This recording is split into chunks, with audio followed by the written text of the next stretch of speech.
Hello guys, आज हम start करने वाले हैं अपना नया चैप्टर ऑर्थोगोनल ट्रेजेक्टरी।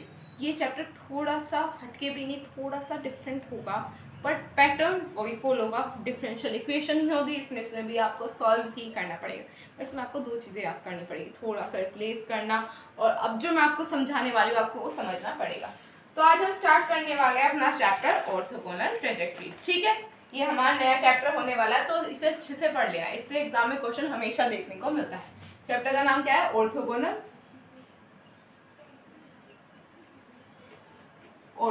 ट्रेजेक्टरीज।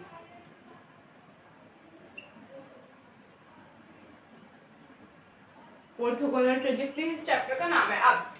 अब मैं आपको बताऊंगी इसका एकदम बेसिक, क्योंकि बेसिक भी पढ़ना जरूरी है। एकदम हाई लेवल पे हम इसमें जा नहीं सकते। बेसिक क्या, अगर आपने ये समझ लिया तो आप पूरा चैप्टर कर लोगे। हमारे पास एक्सेस हैं, एक है एक्स एक्सिस, एक है वाई एक्सिस।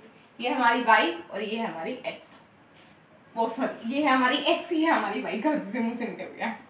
ये एकदम सीधी लाइन खींच लूँ एक बार मैं। यार कभी मुझसे लाइन सीधी नहीं खींचती, सबसे बुरी बात है।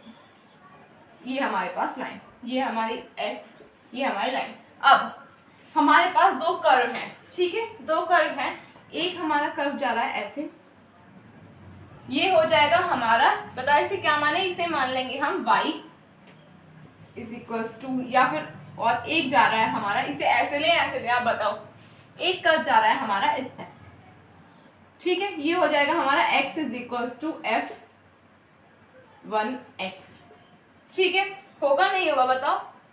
ये हो जाएगा हमारा ऐसे, या फिर इसे y ही होगा, y is equals to f(x1y), और ये हो जाएगा f(x2x).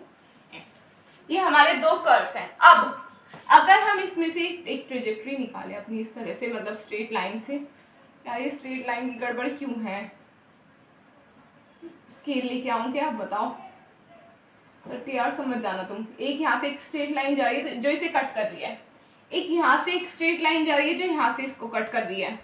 जो इसमें एंगल बनेगा, ये थोड़ा सा कर लेना, ये यहाँ पे हमेशा 90 डिग्री होगा। ठीक है, जो भी इससे एंगल बनेगा वो हमारा 90 डिग्री होगा। ये है हमारे कर्व। कई बार कंफ्यूज हो जाते हैं बच्चे, ये क्या है? ये है हमारा कर्व और ये हमारी trajectory.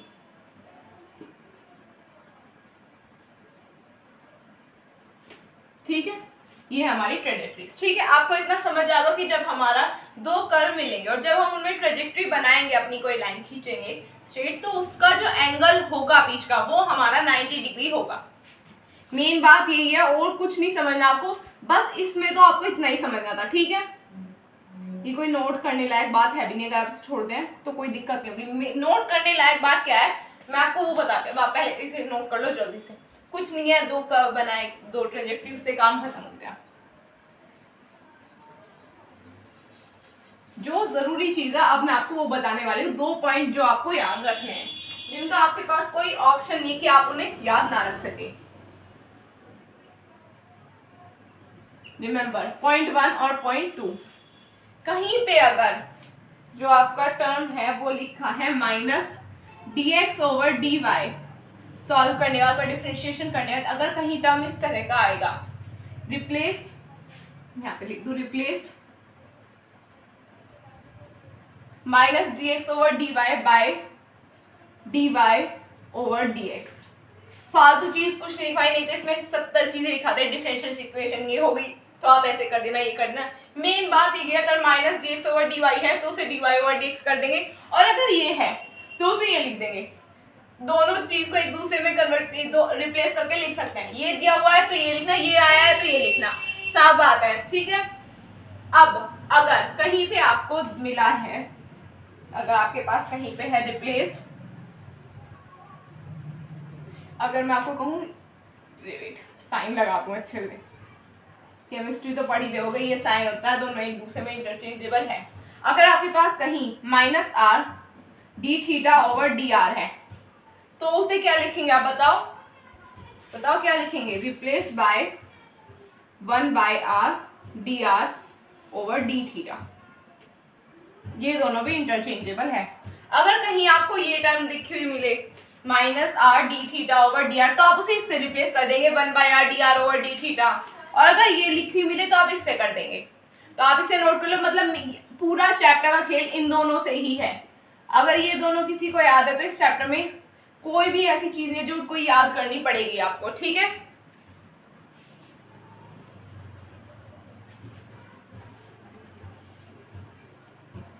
Done done.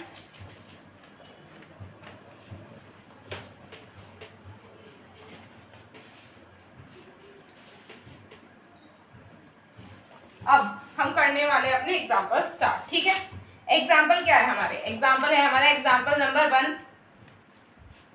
Example number 1 क्या है हमारा, y is equal to a x की पावर n।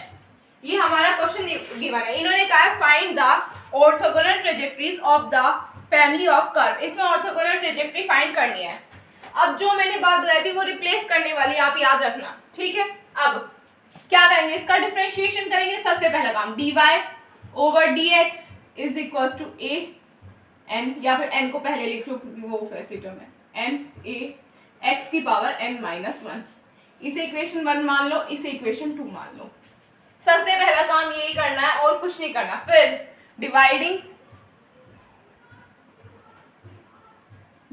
इक्वेशन 2 बाय 1, ठीक है। करेंगे, ये हो जाएगा हमारा dy by dx upon y, होगा नहीं होगा, ये हो जाएगा हमारा n a की पावर x की power n minus 1 upon a x की पावर n। ये क्या आ जाएगा बताओ, ये हो जाएगा 1 by y dy over dx, होगा नहीं होगा बताओ। और ये हमारा क्या आ जाएगा, कैंसिल होकर आ जाएगा हमारा n x की पावर क्या होगा बताओ, x की पावर बचेगी हमारी x1, रुक जाओ, x की पावर ये हमारा खाली x ही बचेगा क्योंकि वो है। अब अगर हम चाहें तो क्या हम हमारी ये जो टर्म है इसको रिप्लेस कर सकते हैं बताओ, या तो आप डायरेक्टली रिप्लेस कर दो। रिप्लेस क्या बताया था, अगर ये वाली टर्म है, अगर इंटरचेंजेबल है, कोई अगर दूसरी है तो दूसरी वाली कर सकते हैं। Replace dy by dx, replace dy by x by minus dx by dy, ठीक है। होगा नहीं होगा। अब 1 बाय y यहाँ पे माइनस है, dx over dy is equal to nx। ये आ रहा है हमारा, आ रहा है नहीं आ रहा बताओ, क्या हम इसे लिख सकते हैं इस तरह से? तो आप पहले इसे नोट कर लो, देखो कितना सिंपल। फर्स्टली डिफरेंशिएट किया हमने फॉर्म में लाने के, यानी कि dx ओवर dy हो या dy ओवर dx हो या फिर r वाली टर्म, उन्हें एक दूसरे के लाइन जिसे हम रिप्लेस कर सके, तो ये स्टेप किया डिवाइड वाला, ठीक है। डिवाइड वाले स्टेप करेंगे तो हमें मिल गई फॉर्म हमारे dy ओवर dx, साथ में ये y आ, फिर हमने कर दिया इसे रिप्लेस। अब हमने रिप्लेस करके लिखा है यहाँ पे, तो अभी आप पहले इसे नोट करो, फिर हम आगे का करेंगे।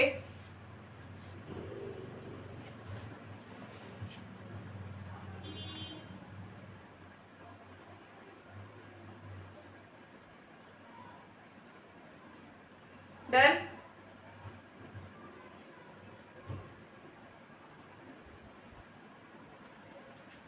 वैसे एक सेकेंड, ये तो 1 बाय एक्स होगा ना, ये x नीचे होगा क्योंकि माइनस 1 है ना पावर, हाँ ये होगा 1 बाय एक्स। अब ये हो गया आपका, हो गया तो मैं रफ कर रही हूँ अब। डन।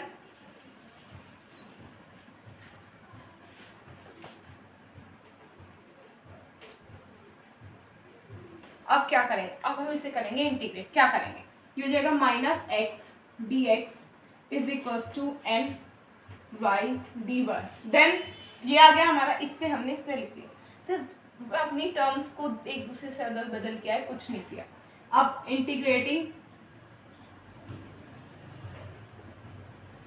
इंटीग्रेटिंग बोथ साइड क्या आ जाएगा यहाँ पे हो जाएगा minus x d x is equal to N y d Y. नीचे वाला रफ कर रही हूँ अब मैं, ये क्या हो जाएगा minus x square by 2 is equal to N y square by 2 plus C. अब बताओ हम प्लस सी वाई स्क्वायर के साथ लिखे या फिर दूसरे के साथ, भाई वो आपकी मर्जी है, क्या कहते हैं इसमें आपकी चॉइस चल सकती है, आप किस साइड ये लिखना चाहते हैं, ठीक है।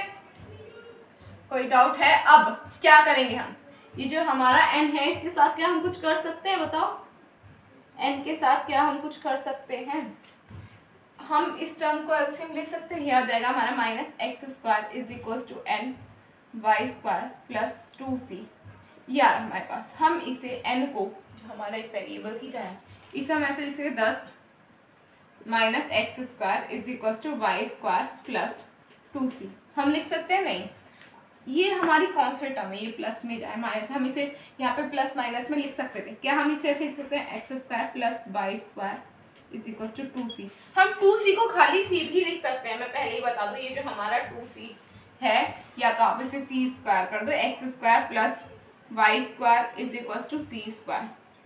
ये आ जाएगा हमारा, ये हमारा फैमिली ऑफ द कर्व मिल रहा है। Is the required family of orthogonal trajectory, ये हमारा हमें अब मिल रहा है। ये आपका फाइनल आंसर होगा। देखो सबसे पहला स्टेप क्या था? डिफरेंशिएट किया, जो हमें गिवन था उसे इक्वेशन 1 माना, जो हमें दूसरी इक्वेशन आई हमारी डिफरेंशिएट करने का उसे इक्वेशन 2 माना। दोनों को डिवाइड किया, 1 को 2 से भी कर सकते हैं, 2 को 1 से भी। फिर हमारे जो टर्म आई उसे हमने रिप्लेस कर दिया, dx ओवर dy को रिप्लेस कर दिया। फिर उसके बाद हमने क्या किया, जो हमने उसे किया इंटीग्रेशन, अरेंज करने के बाद हमने क्या इंटीग्रेशन करने के बाद हमने सिर्फ और सिर्फ उसको सॉल्व किया है और कुछ नहीं किया। देखो कहीं पुटनी की वैल्यू, सिर्फ और सिर्फ इसको सॉल्व किया। तो आप इसे नोट कर लो।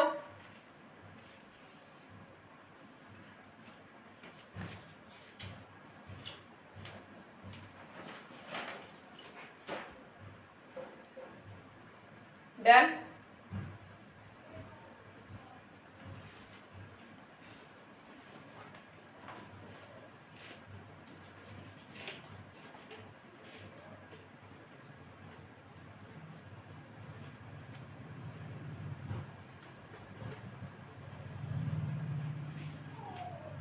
अब हम करेंगे अपना एग्जाम्पल नंबर 2, ठीक है? एग्जाम्पल नंबर 2 से स्टार्ट करते हैं। क्या हो जाएगा? ये हमारा y square is equal to 4ax। ये हमारे इक्वेशन हमें गिवन है, वही है जो हमें पिछले क्वेश्चन में निकाला था। फैमिली ऑफ कर्व निकालनी है, ऑर्थोगोनल ट्रायंगल, और कुछ नहीं करना है। इसमें भी सेम पैटर्न, सब कुछ सेम ही होगा। अब ये हमारी इक्वेशन नंबर 1 है। क्या करेंगे? डिफरेंशिएट करेंगे, नहीं करेंगे? पिछले क्वेश्चन में भी वही किया था।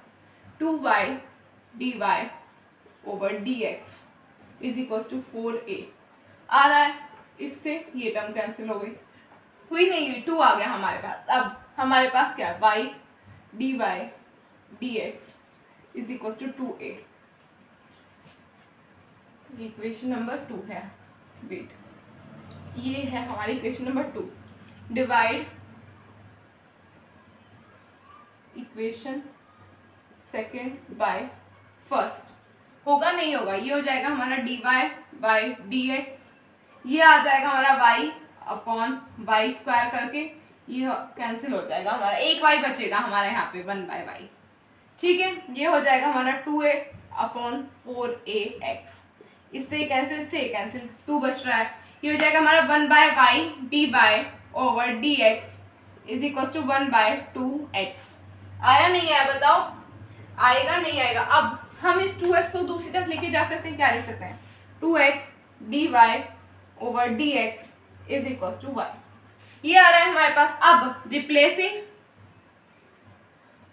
dy by dx 2 minus dx over dy, हमने पहले इसलिए कर लिया, बाद में भी रिप्लेस करना पड़ेगा। चाहते तो आप डायरेक्टली यहाँ से भी कर सकते थे, ठीक है? अब पहले आप इसे नोट कर लो, फिर मैं आगे का बताऊंगी, ठीक है?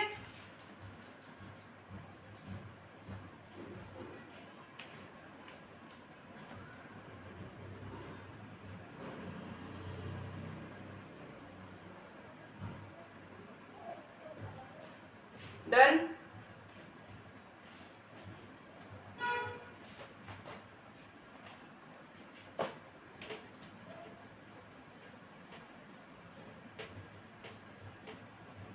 अब हमारे पास ये टर्म है, इसे रिप्लेस करेंगे, हो जाएगा 2x minus dx over dy is equal to y। ये आ रहा है हमारे पास। अब इसे हम क्या 2x dx लिख सकते हैं, इसे माइनस उधर चला जाएगा y dy, ये हो रहा है। अब क्या करेंगे? इसे करेंगे इंटीग्रेट,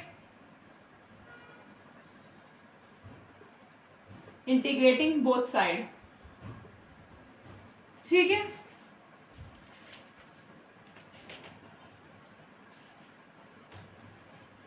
क्या आ जाएगा यहाँ पे, ये हो जाएगा हमारा 2x dx is equal to minus y d Y.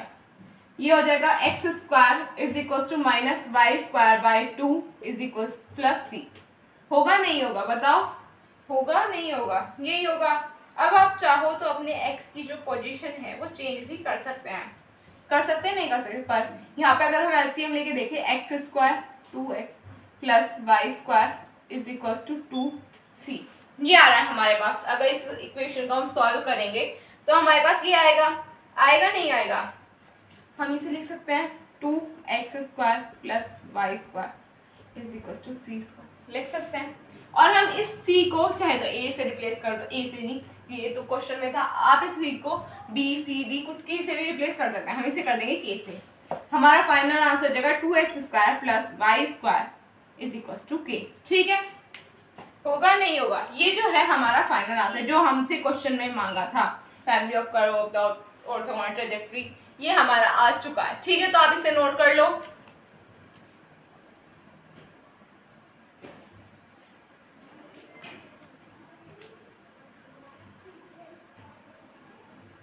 Done,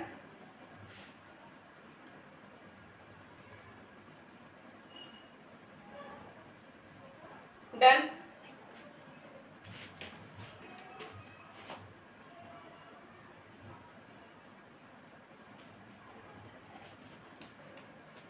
तो बस गाइस आज के लिए ये थोड़ा नया टॉपिक है, इसलिए इसे समझने के लिए जो क्वेश्चन का मैंने रिवाइज कर लेना, थोड़ा सा टाइम दे लो, कल हम इसके आगे के क्वेश्चन करेंगे। ठीक है, तो बस आज के इतना ही। अगर आपको मेरी वीडियो पसंद आई है तो चैनल को सब्सक्राइब कीजिए, वीडियो को लाइक कीजिए, अपने फ्रेंड्स से शेयर कीजिए, और अगर कोई डाउट हो तो कमेंट कीजिएगा।